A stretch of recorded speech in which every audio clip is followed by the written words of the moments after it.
রাসূল সাল্লাল্লাহু আলাইহি সাল্লামের যারা স্ত্রী বিবি, এই উম্মুল মুমিনিনদের ভিতরে একজন অন্যতম উম্মুল মুমিনিন হযরতে উম্মে সালামা রাদিয়াল্লাহু তাআলা আনহা।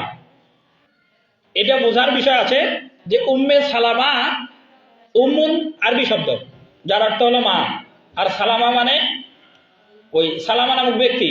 উম্মে সালামা বলতে আমরা যাকে জানি সেই উম্মে সালামার সন্তান ছিল সালামা নাম। এই সালামার কারণেই তার মায়ে উম্মে সালামা বলা হয়। যে উম্মে সালামার জীবনের একটা বিরাট ঘটনা আছে, সেই ঘটনার সাথে সম্পর্ক আছে। ঘটনাটা এরকম যে হযরতে উম্মে সালামা রাদিয়াল্লাহু তাআলা আনহা মক্কাতে জন্মগ্রহণ করেন। তিনি জন্মগ্রহণ করেন যে গোত্রে, এই গোত্রের নাম হলো মাখজুম। আর আবু সালামা তার স্বামী আবু সালামা জন্মগ্রহণ করেন বনু আসাদ গোত্রে। যেই জামানাতে উম্মে সালামা জন্মগ্রহণ করেন সেই জামানাতেই এই দুই গোত্রের, মাখজুম গোত্রের আর আসাদ গোত্রের ভিতরে একটা দ্বন্দ্ব ছিল। আর এই দ্বন্দ্বের মধ্যেই হঠাৎ করে যে কোনো একটা সিদ্ধান্তের কারণে উম্মে সালামা এবং আবু সালামা এই দুইজনের ভিতরে বিবাহের বন্ধন হয়ে যায়। যখন এই বিবাহ হয়ে যায়, দুই গোত্রের যারা গোত্র প্রধান বা বয়োজ্যেষ্ঠ লোক তারা এটা ভেবে নেয়, চিন্তা করে যে হয়তোবা এদের বিবাহের মাধ্যমেই দুই গোত্রের ভিতরে যে দ্বন্দ্ব ঝগড়া বা মারামারি এটা হয়তো বন্ধ হয়ে যাবে। কিন্তু দেখা গেল যে উম্মে সালামার সাথে যখনই বিবাহ হয়ে গেল, আর মাখজুম গোত্রের ছিল উম্মে সালামা আর আসাদ গোত্রের ছিল আবু সালামা।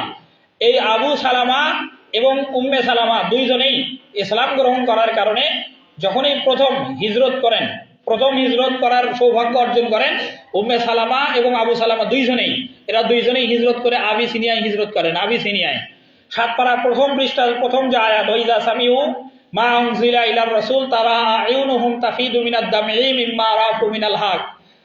এই আয়াতে আবিসিনিয়ার হিজরতের কথা বলা আছে। যখন মক্কার লোকেরা হিজরত করে আবিসিনিয়ায় বাদশা নাজ্জাশীর কাছে গিয়েছিল, বাদশা নাজ্জাশী সেই সময় মুসলমানদেরকে জিজ্ঞাসা করেছিল যে তোমরা কোন নবীর দাওয়াত কবুল করেছো এবং কোন আল্লাহকে তোমরা রব হিসেবে গ্রহণ করেছো, এবং নবী মুহাম্মদ সাল্লাল্লাহু আলাইহি সাল্লামের কাছে কি অবতীর্ণ হয়েছে যে কিতাব, সেই কিতাবে কি বলা আছে এটা আমাদেরকে পাঠ করে শোনাও। এই সময় বাদশা নাজ্জাশী মুসলমানদের কাছ থেকে কোরআন শরীফের আয়াত শুনে তিনি চোখ থেকে পানি বের করেছিলেন এবং তিনি যে বুঝতে পেরেছিলেন যে এই আয়াতগুলো আসলে মানুষের বানানো নয়, নবী মুহাম্মদ সাল্লাল্লাহু আলাইহি সাল্লাম নিজের থেকে রচনা করে নাই, বানায় নাই, এগুলো আল্লাহ তাআলার পক্ষ থেকে অবতীর্ণ হয়েছে। আল্লাহ সেই কথাই এই আয়াতে বলছেন যে ওয়াইজা সামিউ, ওয়া মানে এবং, ইজা মানে যখন, সামিউ মানে শোনেন, মা আনজালাল্লাহ, মা মানে যা, আনজালাল্লাহ মানে আল্লাহ যা অবতীর্ণ করেছেন। মানে বাদশা নাজ্জাশী যখন শুনলো আল্লাহ কি নাজিল করেছেন মুহাম্মদ সাল্লাল্লাহু আলাইহি ওয়াসাল্লামের কাছে, তারা আয়ুনুহুম, তারা মানে দেখা, সাহাবীরা দেখলো, আয়ুনুহুম তাদের চোখ থেকে, বাদশা নাজ্জাশীর চোখ থেকে, তাফিদু মানে কান্নার পানি বের হওয়া, দামি মানে হলো চোখের পানি, তারা আয়ুনুহুম তাফিদু মিনাদ দামি, যে তাদের চোখ থেকে পানি বের হচ্ছিল। এটা বাদশা নাজ্জাশী কোরআন শুনেই চোখ থেকে পানি বের করেছেন, আর এটা সাহাবীরা দেখছেন। আর আল্লাহ সেই কথা বলছেন, এই আয়াত শেষ কথা আল্লাহ তাআলা বলছেন যে ফাকতুমনা মিনাশ শাহিদিন, ফাকতুমনা মাআশ শাহিদিন, যে বাদশা নাজ্জাশী সেই সময় সত্য চিনতে পেরেছিলেন, এবং এই চিনতে পারার কারণে বাদশা নাজ্জাশীর দরবারে যারা মানুষ ছিলেন তাদের অনেকেই সাহাবীদের হাতে হাত রেখে মুসলমান হয়ে যান। এবং এই কথাই আল্লাহ তাআলা বলছেন যে ফাকতুমনা, এই উপস্থিত মানুষদের মধ্যে থেকে কিছু মানুষ বাদশা নাজ্জাশীর সামনেই সাহাবীদেরকে বলছিলেন যে ফাকতুমনা, আপনি আমাদের জন্য লিখে নেন মা শাহিদিন, শহীদ, শাহিদিন মানে হলো সাক্ষ্যদাতা। তার মানে যখনই তারা ইসলাম গ্রহণ করেছিল তারা সাক্ষ্য দিয়েছিল আশহাদু আল্লা ইলাহা ইল্লাল্লাহু ওয়া আশহাদু আন্না মুহাম্মাদান আবদুহু ওয়া রাসূলুহু, যে আমরা সাক্ষ্য দিচ্ছি আল্লাহ ছাড়া কোনো ইলাহ নাই, মুহাম্মদ সাল্লাল্লাহু আলাইহি সাল্লাম আল্লাহ তাআলার বান্দা এবং রাসূল। এটা যেহেতু কালেমায়ে শাহাদাত, আর এই কালেমায়ে শাহাদাতের কারণেই ওই উপস্থিত লোকেরা বলছিল যে ফাকতুমনা, আমাদের জন্য লিখে নেন মা শাহিদিন, যারা সাক্ষ্য দিয়েছে আল্লাহ এক, তাদের ভিতরে আমাদেরকেও আল্লাহ, আপনি আমাদেরকে শামিল করে নেন।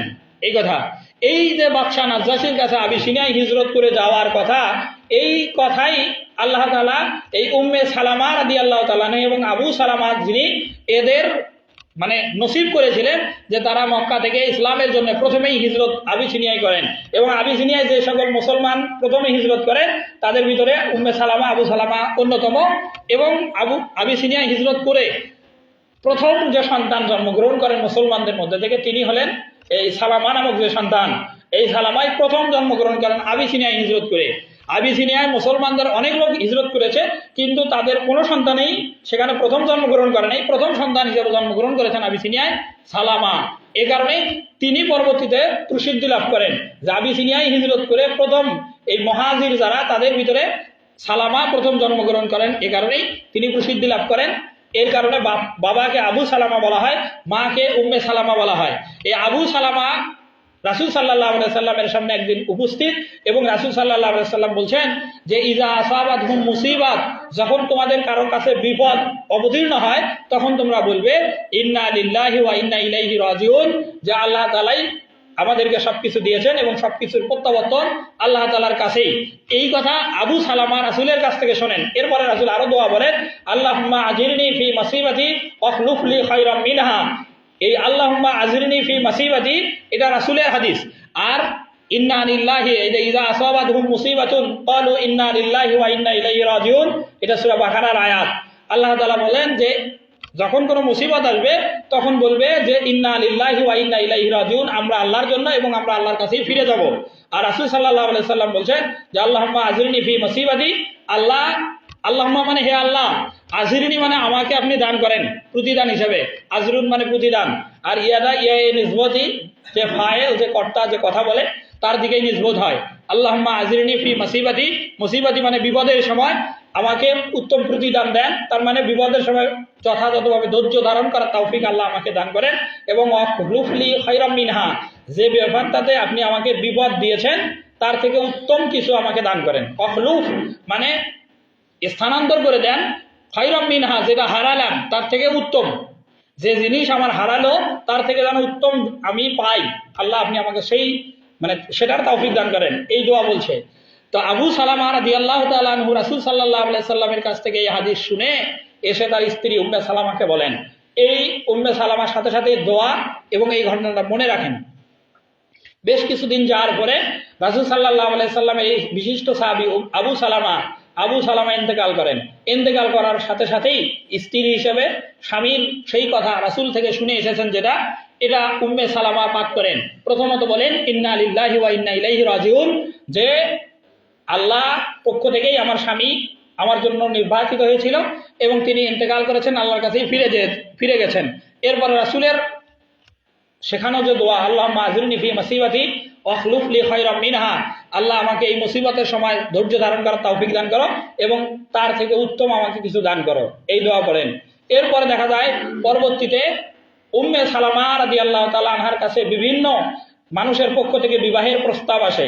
আর সেই প্রস্তাবের সময় উম্মে সালামা বারবার শুধু মনে করেন যে আবু সালামা এমন একজন চরিত্রবান ব্যক্তি ছিলেন যার সমতুল্য পরিমাণ কোনো ছেলের পক্ষ থেকে আমার কাছে বিবাহের প্রস্তাব আসতেছে না, অথচ আমি রাসূলের পক্ষ থেকে সেখানে দোয়া করেছি যে আমাকে বিপদে ধৈর্য ধারণ করার তৌফিক দান করো এবং যাকে আমি হারিয়েছি তার থেকে উত্তম আমাকে কিছু দাও। পরবর্তীতে দেখা যায় যে এই দোয়ার বরকতেই রাসূল সাল্লাল্লাহু আলাইহি সাল্লামের সাথে উম্মে সালামার বিবাহ হয়।